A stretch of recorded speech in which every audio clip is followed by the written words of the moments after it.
มีช่วงหนึ่งจันจอกเคยลมกับอดีตประธานสสวเนาะสังคมสถาปนิกว่าเพิ่นอยากจัดกิจกรรมให้มีกิจกรรมแบบว่าเฮ็ดเป็น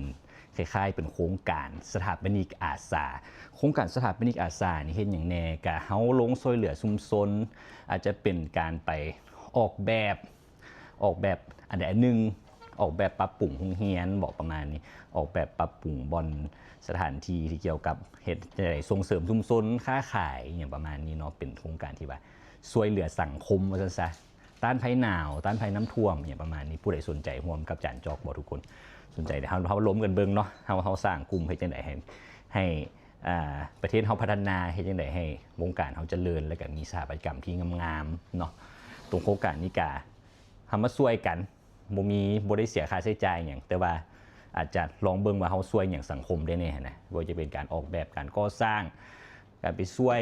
เอาน้ำใจไปช่วย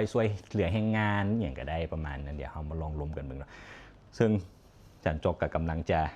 พากันเฮ็ดแบรนดิ้งของสถาปนิกอาสาลองคิดเบิ่งว่าโลโก้เฮาสิออกประมาณใดชื่อโอเคแล้วบ่สถาปนิกอาสาโอเคแล้วเนาะหรือสถาปนิกและวิศวกรอาสาบ่สร้างอาสาอย่างก็ได้ลองคิดเบิ่งเนาะก็เฮาสิเฮ็ดแบรนดิ้งเฮาให้น้องๆช่วยเฮ็ดตอนนี้เฮาอาจจะกำลังเฮ็ดเสื้อตอนนี้คิดโปรเจกต์เฮ็ดเสื้อทุกคนว่าเฮาควรเป็นเสื้อแบบใดเป็นเสื้อกั๊กแบบกั๊กใช้งานบ่หรือว่าเสื้อยืดหรือเสื้อโปโลหรือเสื้อเชิ้ตลองคิดมาเบิ่งอันนี้น้องสาวกำลังเฮ็ดแบรนดิ้งอยู่เนาะเฮามีโลโก้แล้วบ่น้องเนาะเอาซึ่งอันนี้ก็เป็นเครื่องที่ว่าเขาจะมาเฮ็ดเสื้อเป็นเสื้อดอกเฮ็ดอย่างก็เฮ็ดเป็นแบรนดิ้งเกี่ยวกับสถาปนิกอาสานี่นะใครสนใจสนับสนุนก็สนับสนุนได้เด้ออันนี้เขาเบิ่งวิธีการอยู่เนาะอย่าลืมกันแล้วกันโครงการดีๆช่วยเหลือสังคมเฮาเฮ็ดจังได๋ช่วยกันพัฒนา